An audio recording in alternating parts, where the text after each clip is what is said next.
My name is Samantha. I'm 25 years old and used to be a biology student at a small university in Oregon. When I woke up after the accident, I couldn't move, couldn't speak, but I heard every word my mother said to the doctor. Just take her liver. She won't make it anyway. They thought I was in a coma. But I was awake. I heard it all. The feeling of realizing your own mother would rather take your life to save her perfect daughter is something words can't capture. Have you ever felt like just a shadow in your own family? Have you ever been treated like your existence only mattered when it served someone else? If this story touches something inside you, leave a comment. Tap like if you've ever felt like the unwanted one. And don't forget to subscribe, because what I'm about to tell you, you won't be able to look away from. I woke up in a room so white it hurt. The ceiling light stabbed down into my eyes like a blade. Everything was hazy, my head felt like someone was sitting on my chest, and the pain in my stomach was sharp enough that I couldn't take a deep breath. I didn't know how long I'd been asleep, but the first thing I felt wasn't life.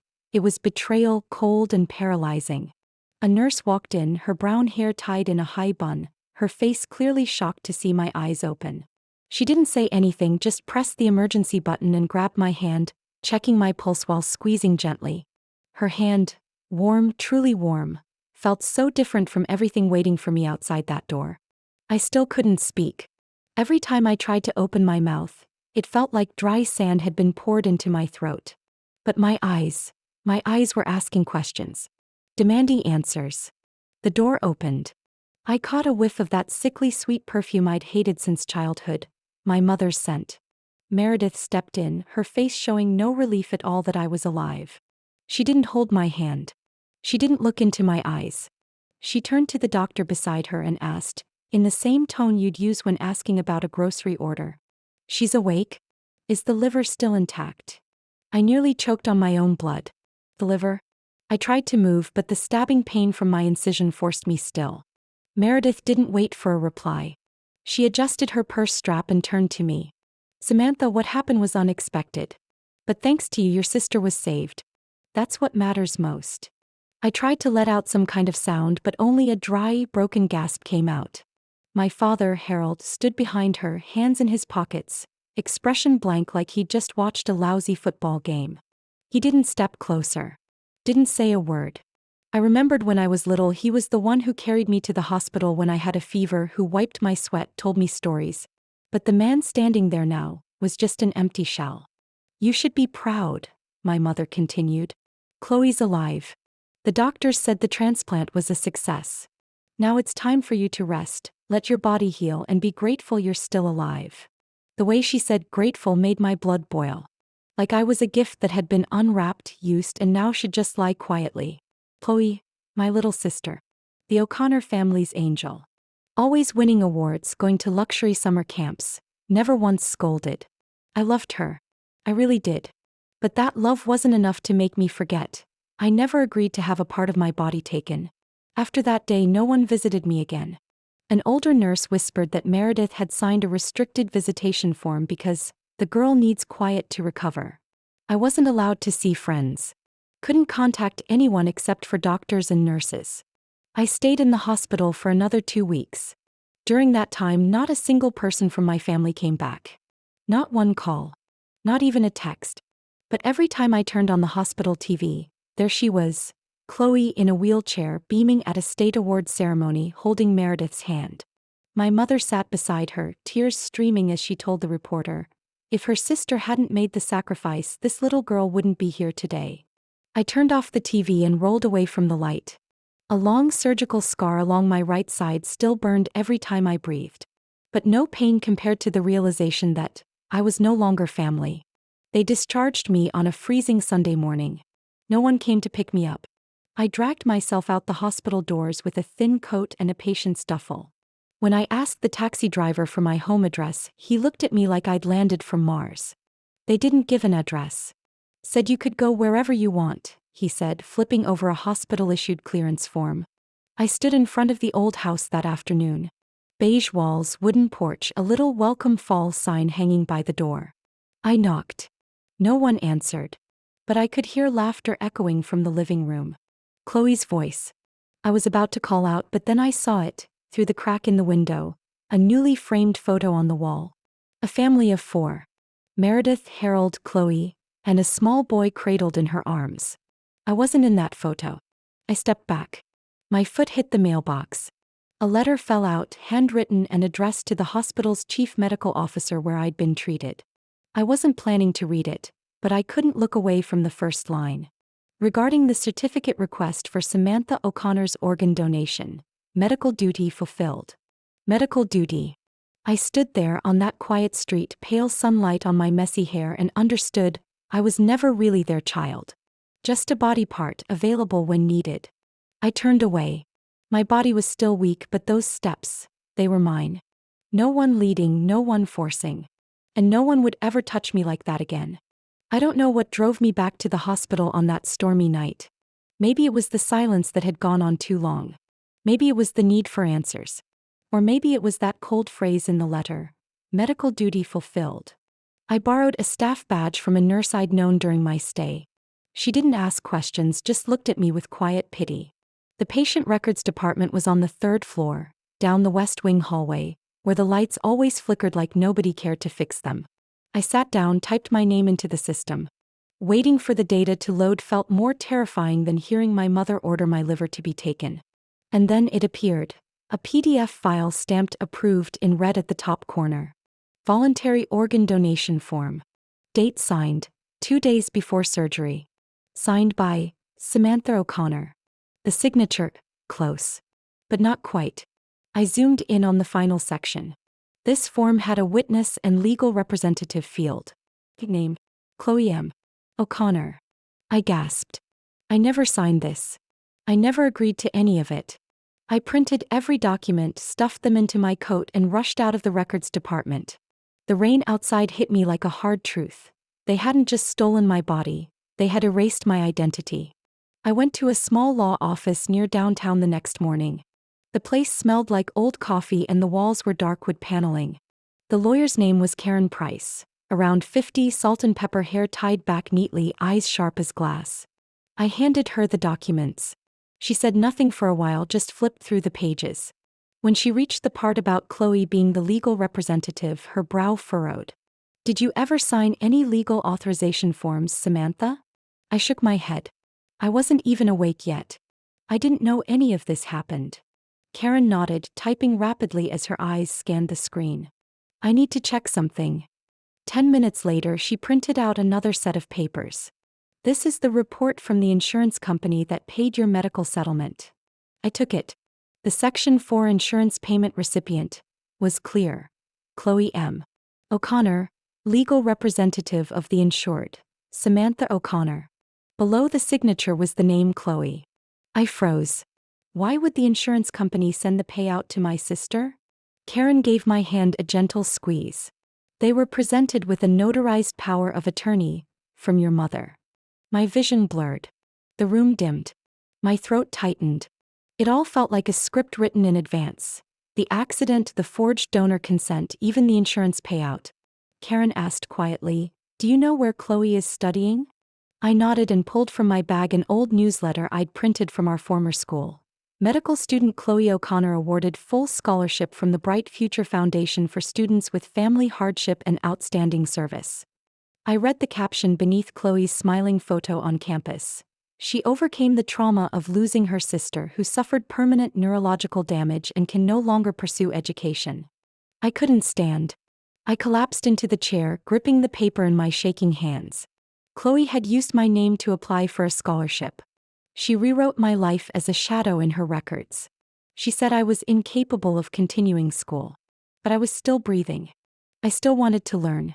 I just didn't have a home anymore. Karen spoke gently, as if untangling each cord wrapped around me. Samantha, I'll help you rebuild your identity. I'll help you file charges if that's what you want. But I need your full cooperation. They've taken too much. You can't let them take what's left. I nodded, feeling like I was taking control of something again. That night, I sat in the small rented room, yellow light reflecting off the stack of papers on the table. Insurance records, donor forms, scholarship confirmation. The name Samantha O'Connor had been sliced, twisted, and used like a pawn for someone else's gain. I stacked everything together. At the bottom was an old photo of me with Grandma, the only person who ever called me her little light. I whispered into the dark, "I'm still here. And I will take back every piece they stole." I didn't know where to start. But I knew one thing: I wouldn't stay silent anymore. I left the city without looking back. No luggage, just an old backpack with a few changes of clothes, temporary legal documents from the attorney, and a notebook with Grandma's photo tucked inside the front cover. I didn't choose my destination, just somewhere no one knew my name. The new town wasn't big or bright, but it was far enough for me to feel like I was starting over. I rented a tiny room in a rundown complex on the south side, where you could hear people arguing through the thin walls at night, and hot water only worked when the landlord remembered to flip the switch at dawn. I got my first job at a 24-hour laundromat. Every morning my hands stung from chemicals, my throat heavy with detergent fumes. But I didn't complain. Because for once, everything I had was mine. Even if small, even if fragile, it couldn't be taken away. At night after my shift, I sat in the public library, headphones in, learning from online lectures. I registered for GED prep classes using the tips I saved from the shop. The words danced before my eyes when I was too tired, but I reread every line, rewrote every formula. I knew that if I let myself stop, I'd drift back to the place where I was just a name to be used. One rainy early spring night, I was in the back corner of the library correcting math problems while trying not to doze off. As I got up to grab water, I bumped into a woman holding a thick medical textbook. She was older, short silver hair, glasses slipping down her nose, and holding a steaming mug of tea. "You okay, sweetheart?" she asked, her eyes looking straight through me like she already knew. "I'm fine," I murmured, trying to walk away, but she didn't look away. "You study hard. But eyes don't lie. You're surviving, aren't you?" I paused. She reached out her hand. "I'm Norma Quinn. Retired nurse. I volunteer with the adult GED program." I shook her hand lightly but firmly. "I'm Samantha. Samantha Cole." I didn't say more. But Norma didn't need me to. She gave me a printed class schedule at a local community center and a handwritten note with the address of a nearby clinic. "They're looking for a records assistant. It's not glamorous, but if you can read medical charts and keep your mouth shut, you'll learn more than you expect." The following Monday morning, I stepped into the admin office of Whittier General Hospital. No nameplate, no greetings, just the sound of printers whirring and papers stacked high. The records supervisor, Walt, was gruff but fair. He taught me how to file medical records, check ICD codes, cross-reference doctor signatures. No one asked about my past. They only cared if I showed up on time and didn't make mistakes. I began noticing the small things: how doctors rushed paperwork, how ink replaced pencil in edits, how files passed through many hands with no real verification. I learned to read ICD codes like other people read regular text. I understood how inpatient records were built, how the system logged what was legal and skipped what wasn't if you knew how to cover it. At first, I just wanted to survive. But slowly, I realized this place could teach me the weapons I needed to reclaim what was mine. One late night, Norma brought me a hardbound notebook. "Write down what you observe. Don't rely on memory. The biggest machine in healthcare doesn't sit in the OR. It hides in the places no one watches." I nodded and began writing. Everything I noticed, every file tweak, every altered summary line, every case like mine where a name was signed by someone else's hand. I told no one. But every line I wrote brought me closer to the truth they thought was buried. Silence didn't mean surrender. I was moving, step by step, to reclaim myself. 3 years later, I walked into the headquarters of Cascade Medical Systems with a staff badge clipped to my chest. Samantha Cole, Senior Medical Data Analyst. My old name had been erased from all legal documents. Samantha O'Connor no longer existed in any government database. The only one who kept that name was me, in memory like an old skin shed but still scarred beneath. I rented a small 7th-floor apartment overlooking the marina. Every morning I twisted the old silver ring on my finger, the only thing I had left from Grandma. The engraving was worn, almost unreadable, but I didn't need to see it. I remembered it by heart. "You are not invisible." My job was to screen and validate patient records from hundreds of partner clinics. I no longer sat surrounded by scraps of paper. Now I had access to the core system, able to study the details I once had to observe from afar. And I'd begun. Each night after work, I spent hours reviewing archived data from Whittier General. The hospital where my liver was taken without consent, where my signature was forged, where I was erased from my own life. I didn't rush. I extracted key files from my old medical chart, downloaded original PDFs, and saved them to an encrypted drive. I traced the metadata logs, who edited when from which account. One evening, sitting in a quiet office lit only by a few flickering desk lamps, I replayed an old audio clip that attorney Karen had helped recover from the hospital system. The voice chilled me all over again. "So you want to take the rest of the liver? The doctor tired. She needs it. She's the one with a future." My father's voice. "The older one is still alive, but she can't do anything. This is the last sacrifice she can make for the family."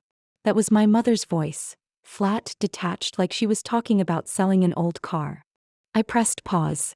The room was so quiet I could hear the rain tapping softly against the window. I wondered, if I hadn't woken up that day, if the nurse hadn't caught my unusually early consciousness, would I still even exist today? I looked to the right of my desk. There was a small wooden box I'd carried with me since the days I was renting a cheap room. Inside were my old patient ID card, a copy of my GD certificate, a few forms from the early days of taking basic health courses, and a faded photograph of me standing next to my grandmother in the backyard. The edges were yellowed, but her eyes still held the same tenderness they did when I was 10, listening to her read in the afternoon. I pulled out a newly printed file. On top was the name, Chloe M. O'Connor. I had retrieved the scholarship file Chloe had submitted to med school. She claimed she was studying to fulfill her sister's dream, who was left unable to continue her education due to irreversible brain damage. I remember I laughed, but without a sound. A dry, brittle laugh like someone scratching the inside of rotting wood. Chloe had lived under the name of a sister who had disappeared. And no one had ever questioned it. That night I called Norma. Her voice was still warm, though a little weaker. "Are you strong enough to face it now?" she asked. "Not for revenge," I whispered. "But so the truth doesn't stay buried in silence." Norma didn't say anything right away. I heard the sound of tea being poured, the gentle clink of a spoon against a mug. Then she spoke softly, "Then start, Samantha Cole." I hung up and raised the window all the way, letting the cold night air drift in. I opened a new folder on my laptop and titled it, Evidence under Recovery. I began typing out each item.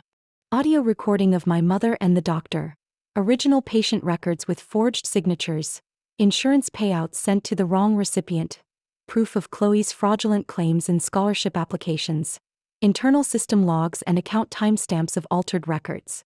Every document, every line of text, every piece of evidence was a needle stitching back what they once tore away from me. I wasn't building a lawsuit. I was rebuilding my own identity. At the bottom of the file summary, my fingers paused. I opened a drawer and pulled out a small folded note. Karen's handwriting, the attorney who had helped me in the early days. "When you have enough evidence, let the law speak. And if not, make sure they can never touch you again." I smoothed out the note and placed it beside my grandmother's ring. Everything I needed was right here. And I was ready. That morning, I was reviewing internship candidates for the clinical data management program when her name appeared. Chloe M. O'Connor. My fingers stopped. I held my breath. Her name filled the header of the application, along with a brief statement. Final year medical student with internship experience at 2 local hospitals. Seeking to expand medical data management skills and gain exposure to high-tech healthcare environments. I read every word, every line of her resume. Under education, she listed expected graduation with honors from Western Health Sciences University, the same university where I knew she had been temporarily suspended due to discrepancies in her admissions file. Under experience, she listed 2 internship positions that didn't appear in the verified employment data I had access to. I ran a few system queries. The results came back. Both hospitals had no record of her in their staffing system. I wasn't surprised. Chloe always knew how to present herself like a polished gem. But this time she had stepped into a place where lies couldn't hide. I didn't reject the application. I marked it provisionally approved and forwarded it to Human Resources for scheduling an interview. Under Interviewer, I left the field blank. No assigned name. No official profile. I wanted that meeting to be a mirror. One big enough to reflect back everything she thought she had hidden. 3 days later, the recruitment team sent the official schedule to the system. 8 o'clock Monday morning, conference room B2, 14th floor. I chose that exact room. Conference room B2 looked straight down at the parking lot, with a full glass wall and cold lighting. A long table with only 2 chairs facing each other. No corners to retreat into. On Monday morning, I arrived earlier than usual. I wore a simple charcoal gray blazer, hair neatly pinned up, no heavy makeup. I didn't want her to recognize me by looks. I wanted the recognition to come from my eyes. I placed a thick file at the center of the table, copies of all the evidence, the forged documents, the insurance transfer records, and the old audio recording. I set a small silver USB stick beside it, unlabeled, but inside was the very audio Chloe thought no one had kept. At exactly 8 o'clock, the door opened. Chloe walked in, quick steps, confident, wearing a pastel office dress, her blonde hair softly curled. She gave me a polite smile, the kind she probably gave to everyone. But when our eyes met, her face froze. "Samantha." I didn't answer. I just tilted my head slightly toward the chair opposite me. She sat down. Her hands began to tremble on the table surface. "I didn't think. I thought you were dead."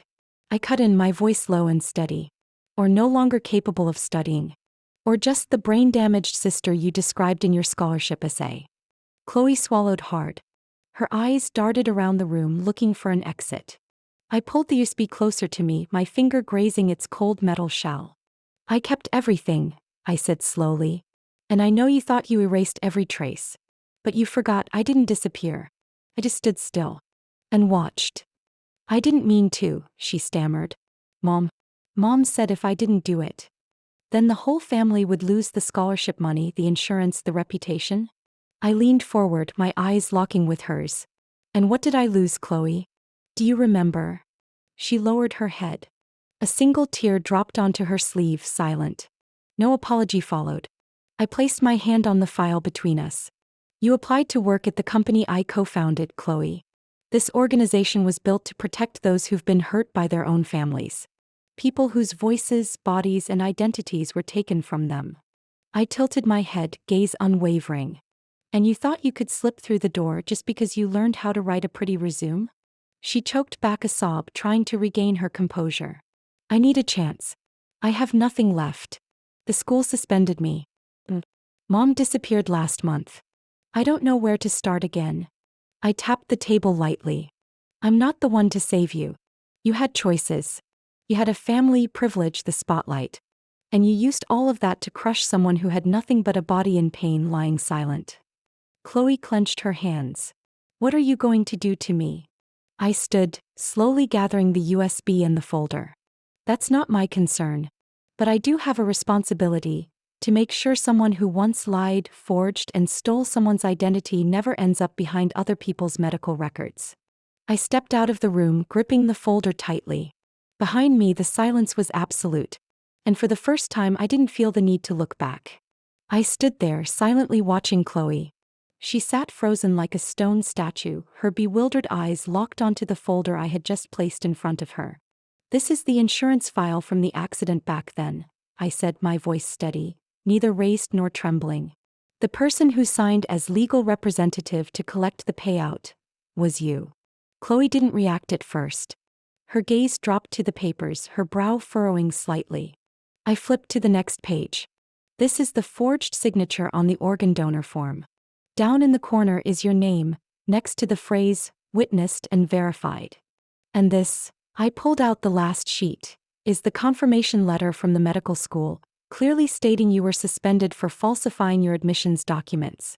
I cross-referenced every file here with 3 independent data storage systems. Chloe still didn't move. Her hands clutched the hem of her skirt, her lips pressed so tightly they turned pale. I could see she was fighting back tears. But I hadn't come here to teach her how to cry.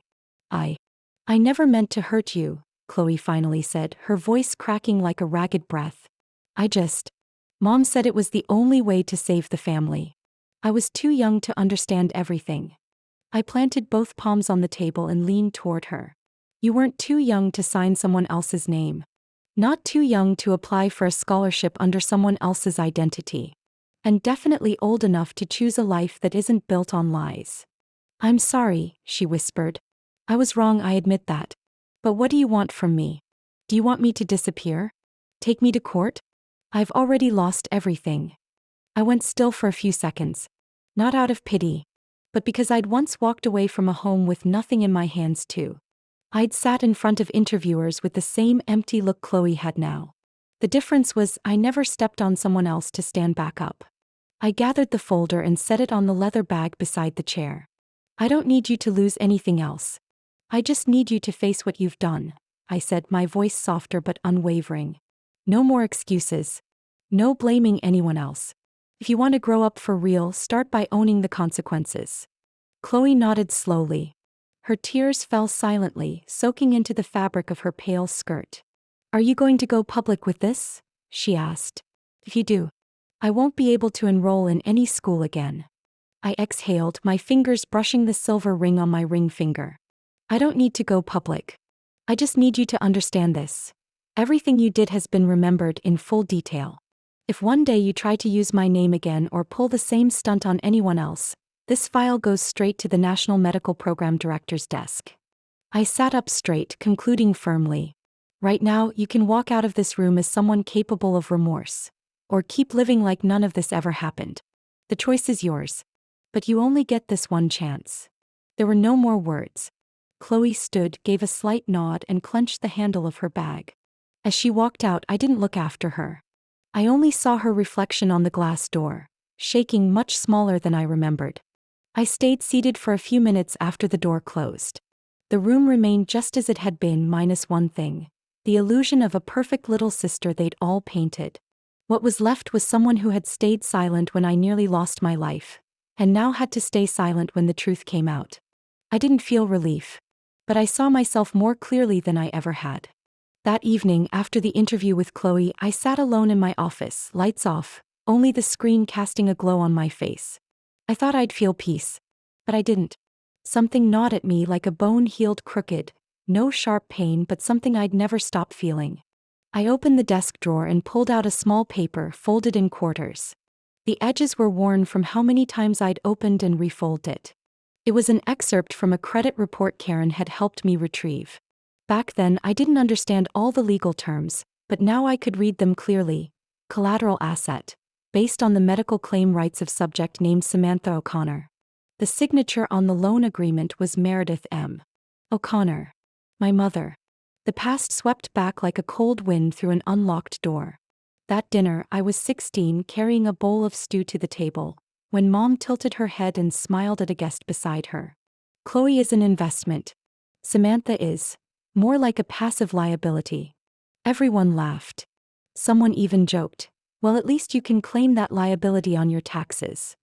I remember standing there for a few seconds, gripping the hot ladle. Back then I thought it was just a bad joke. Now I understood they meant every word. They said it out loud. And I had been there, right in the middle of their laughter, with no one meeting my eyes. Meredith didn't take out that loan to treat me. She took it out to fund her investment in Chloe.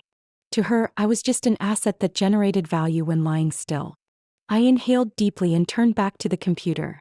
Inside the folder titled Evidence_Ashes_Recovery, I compiled all the loan files, copies of medical insurance contracts, and bank transfer reports Meredith had received.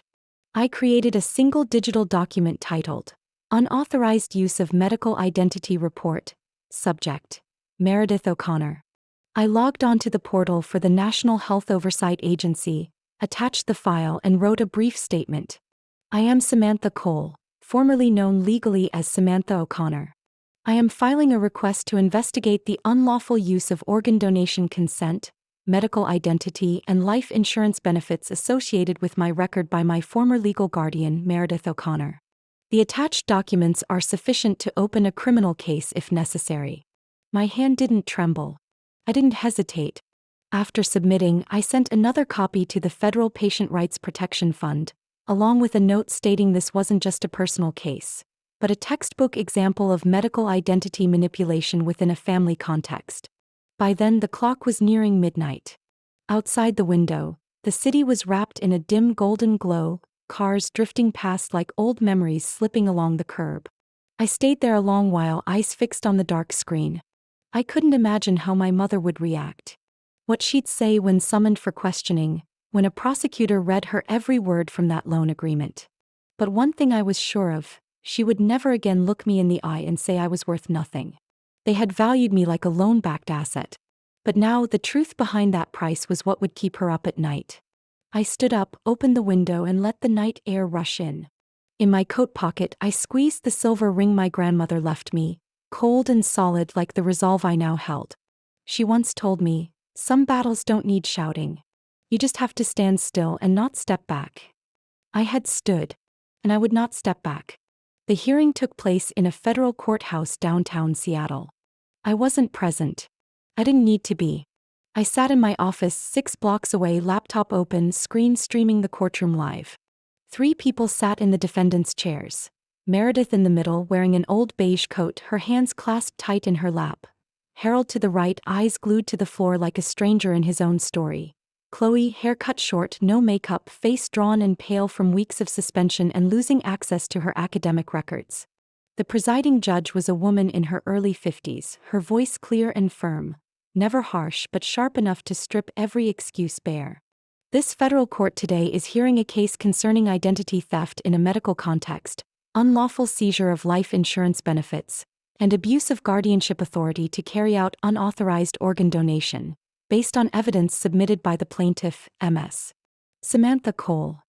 The prosecution began by playing a video I had recorded 3 days earlier. I didn't sit in front of the camera like some cold, distant witness. I chose a simple room, a bookshelf behind me, soft lighting, a deep blue blouse, no makeup. "My name is Samantha Cole," I said, eyes looking directly into the camera. "I once carried the name O'Connor. I was the eldest child in a family of 3, for if you count the one I once called my sister."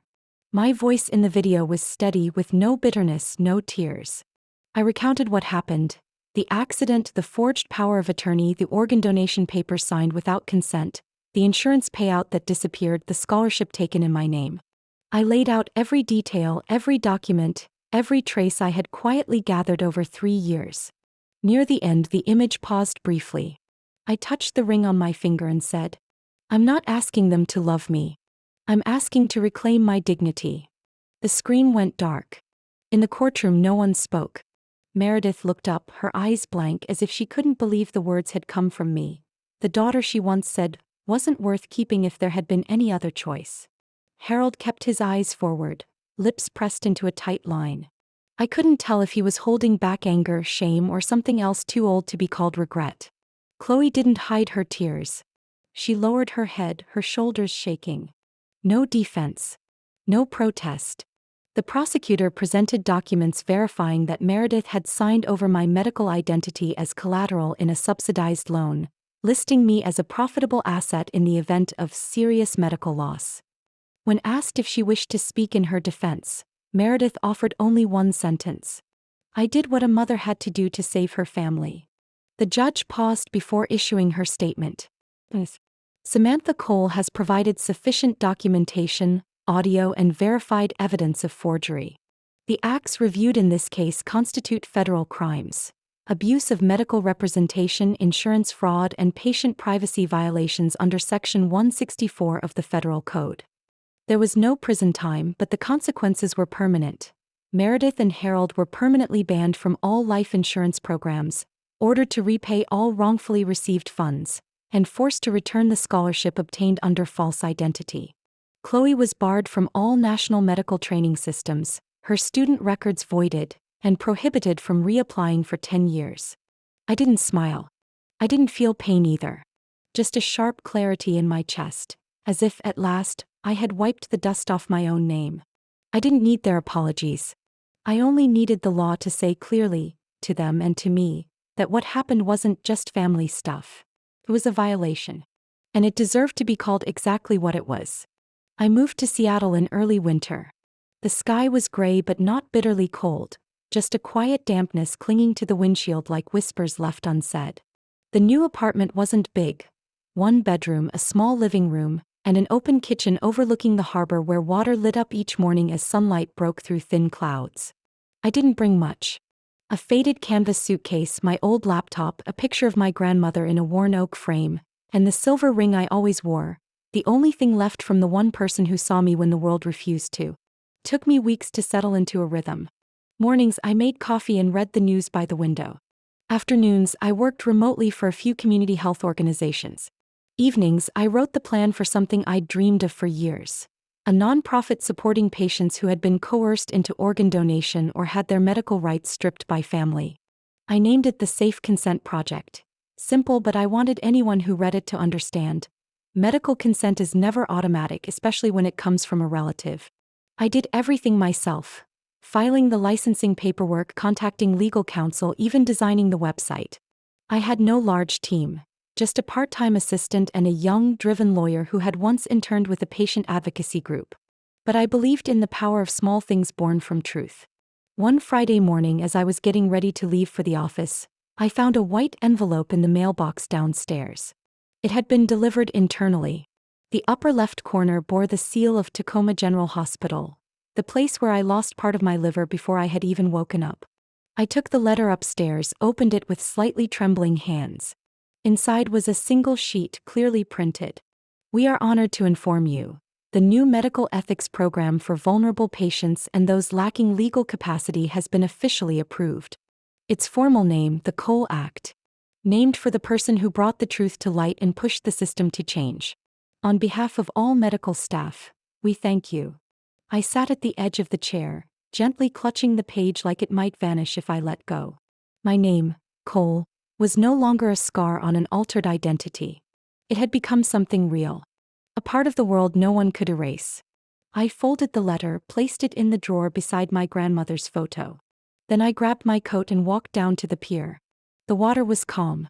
The breeze carried a salty scent and something else.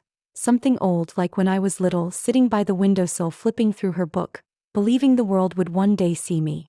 I walked slowly on the weathered boards of the dock, each step pressing not into wood but into memory. I turned the silver ring on my finger. Its surface caught the late sunlight and glinted softly. I didn't need anyone's recognition to feel real. But to live under the name I chose, in the actions I created, and in the safety I helped bring to others, that made me stand straighter. I stopped at the railing, eyes on the water. The waves lapped gently, not loud but steady, reminding me that I was still here. I lowered my head and whispered into the wind, not for anyone to hear but so I could finally believe it myself. They once thought I wasn't worth saving. But I brought myself back to life. No one around stopped. There were no claps, no cheers. But I didn't need that. I was finally quiet enough to understand. Silence could be a song too if you walked through the things that were supposed to silence you forever. I don't know where you are as you hear this.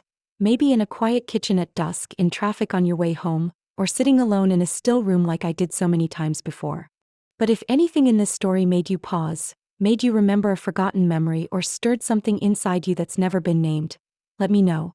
What do you think about a family where love is measured in insurance payouts? About silence forced on you in the name of sacrifice? About standing up, not for revenge but to reclaim yourself? I believe everyone has a breaking point. And sometimes crossing it isn't about defeating anyone. It's about finally becoming whole, peaceful, and unafraid. If you've ever felt overlooked in the very place that was supposed to keep you safe, share your story, so no one has to carry their invisible wounds alone. Leave a comment below. I read every single one, because here, every story deserves to be heard. And if you find these stories meaningful, don't forget to subscribe to the channel so we can continue exploring honest, moving, and profound stories about family, betrayal, forgiveness, and how people find their way back to themselves from places they thought they'd never rise again. Thank you for listening.